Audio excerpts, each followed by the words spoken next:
waxaan halkan ku duubayaa maanse laga magac baxday aabe inkastoon abwaaniyo aanu gaarin heer sare inkastoon hadraawiyo aanu laacin weed same ina caaqil kaariye inkastoon la jaar noqon inkastoon bilow ahay aan habeeya maansada isa saarka erayada aan ka dhigo xanaf iyo midaan in lahayno idab lagu tilmaamo marka xiga ujeedada aan hoos u daadago allayl dumay habeenkii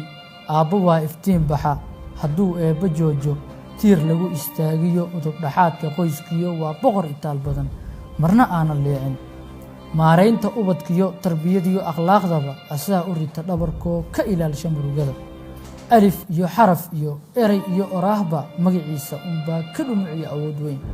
kolkay xaajadu adkaato kolkay umuurtana dilaacdo kolkuu iskhilaaf yimaado isku duwaha maalintaasi udgoon badana aabbo weeye aabbahayga gacalow abtirsiimadaydow kii layga uumow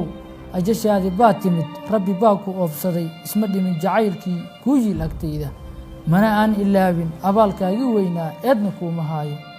aabbahayga gacalow inkastoon rafaadiyo aanu arag dhibaato ajashaada dabadeed dadka baa iwaalayay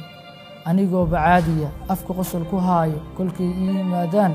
dabadeed agoonow ani igu yiraahdaan dhaawac uurka yaalliyo nabar baa idamqayo ciil baan la oo jiray aabbahayga gacalow abtirsiimadaydow kii layga uumow